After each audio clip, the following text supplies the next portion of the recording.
Hello guys, and welcome back to the channel. Now guys, the battle for the 2023 presidency rages on. Now we all know, of course, that whoever the candidate is for the APC party is going to be the next president of Nigeria, barring any other happenstance, because of course the APC party, they don't really run democracy in any manner that is known to mankind, and really they just appoint people. So we saw what happened in 2019 in February. So of course that's the template for what will run in 2023 as well. So whoever the candidate is for APC is ultimately going to be the president of that country in 2023. So now there are two front runners, of course, for that APC ticket, one a northerner and one a southerner.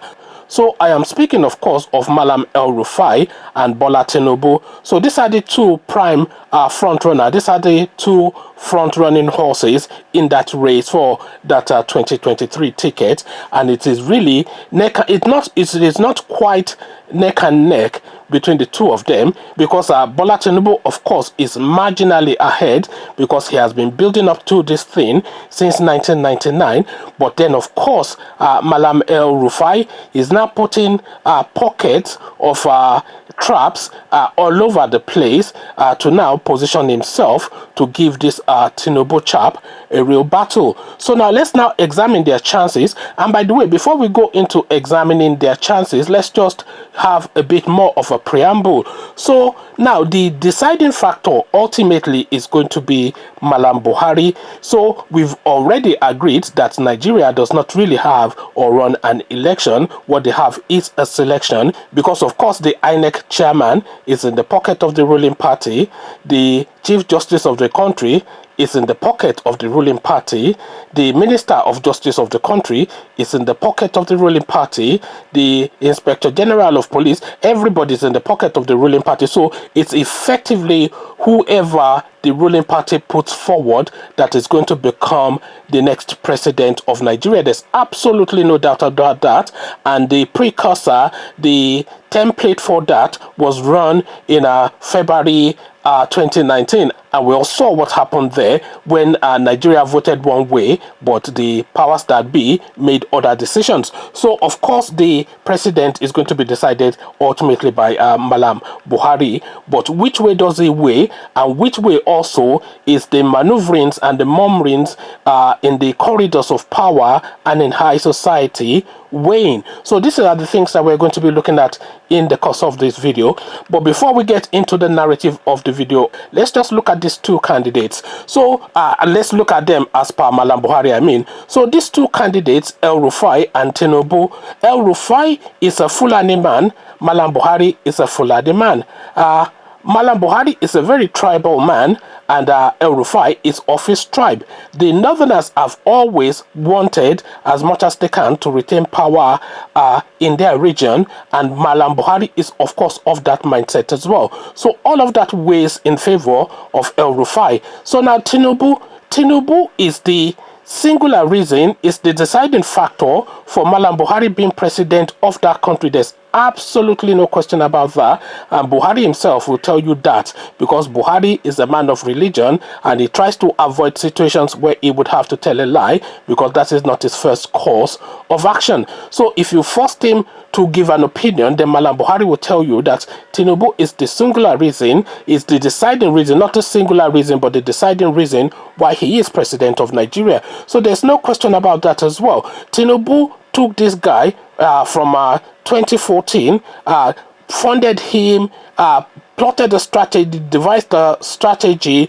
put that strategy in motion, and traversed the whole of the Nigerian space to ensure that Malam Buhari became president of that country. They've had meetings in London, they've had meetings in Ikoyi, they've had meetings all over the place, strategizing, with Tinubu, of course, being at the lead of this. So now when it came to 2019 again, and Malam Buhari, because of his failures in his first tenure, began to panic, he ceded again the lead of his campaign to Tinubu because he knew that Tinubu, of course, would be able to drive it through for him. And that then led to that infamous 2 billion vans that went to Ikoyi and all of that. That was part of the strategy for that election as well. So Malam Buhari owes Tinubu in that regard. So is he a man of honor to honor that, or is he a man that will weigh towards his own ethnicity, which is more his natural inclination? So these are the preambles to this narrative, and before we get into the exact story that I'm about to bring you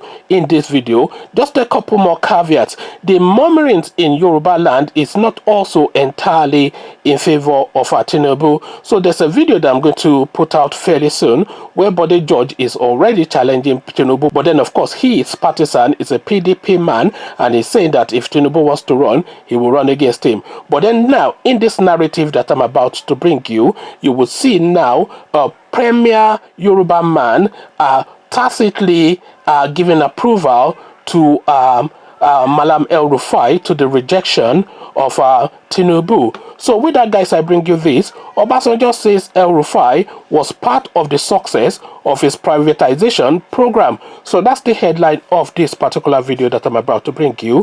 Obasanjo says El Rufai was part of the success of his privatization program. So this is that tacit approval now that I was speaking about. And the character, of course, is Olusegun Obasanjo. So let's get into it. Olusegun Obasanjo, Nigeria's former president, said on Sunday, February 16, that Governor Nasir El-Rufai of Kaduna was a success with the role he played in the national privatization program between 1999 and 2003. Obasanjo described El-Rufai as part of the reasons the privatization program became a success, whilst the latter took seat as the first Director General of the Bureau of Public Enterprises.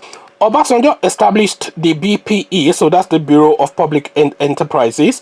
Obasanjo established the BPE when he was president during his first term between 1999 and 2003.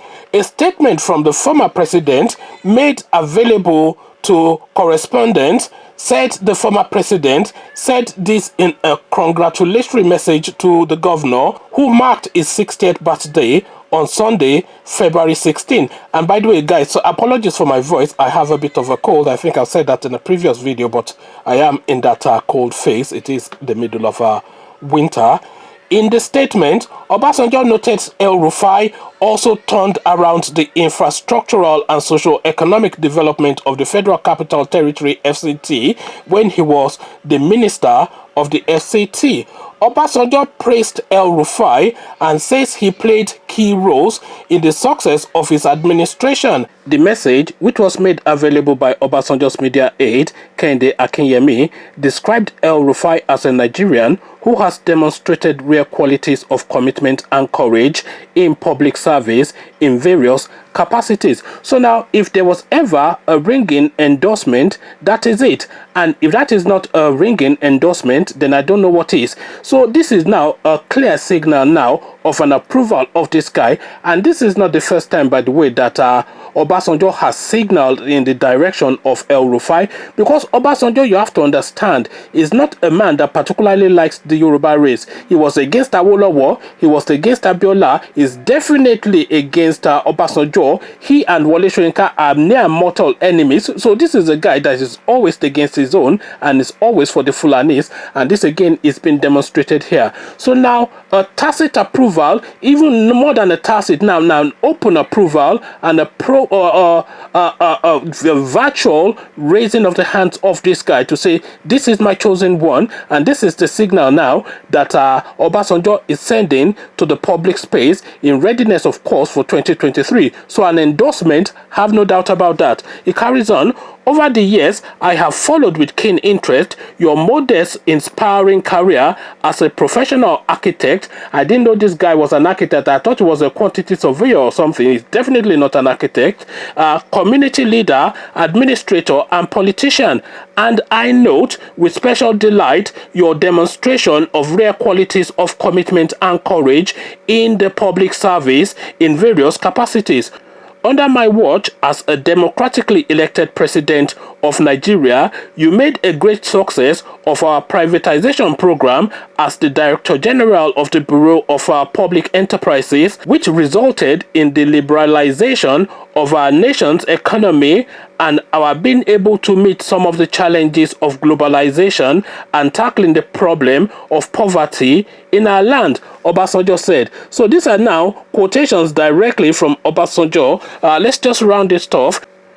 The former president also applauded the giant strides in terms of infrastructural and social economic development which the Federal Capital Territory recorded under El Rufai. I salute the uncommon sense of duty and patriotism demonstrated by you at enhancing sanity in the physical development at the FCT.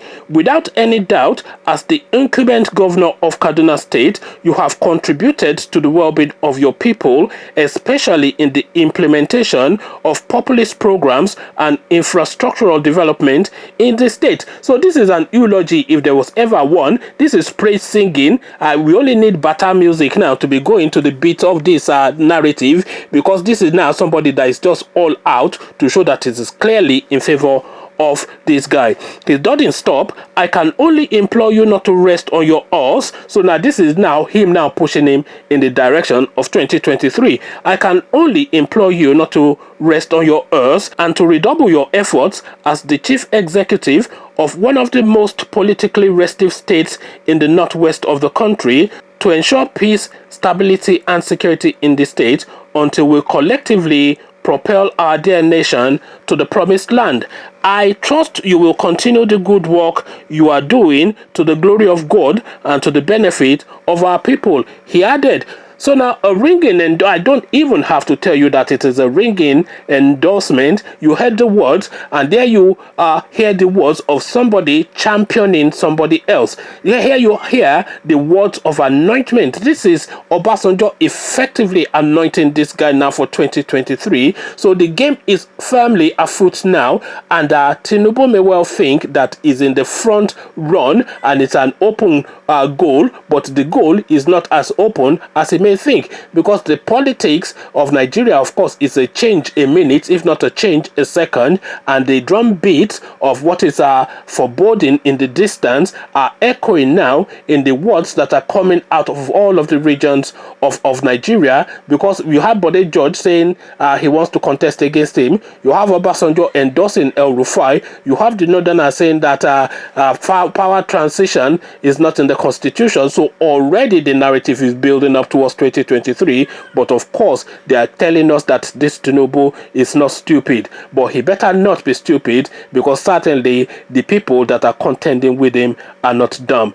Conversations in the comment section. It is coming, and it is coming thick and fast for Bola Tinubu of Lagos State, or is it Ogun State? I don't know which state, and I'm genuinely saying this, I don't really know which state that guy comes from. He's not a Lagosian, we all know that. I think he's from Ogun State, but he would deny it. But whatever, the drum beats are now echoing, so how does it then dance to that beat? Come tell me what dance moves you are recommending for Bola Tinubu in the comment section. But before you do that, click on the red subscribe button so it turns gray. The bell button notifies you every time I drop a new video. Then come tell me what you are making of what this whole scenario portends for the Nigerian state in the comment section. So I'll leave you here. Carry on with you in the comment section. But here I say peace.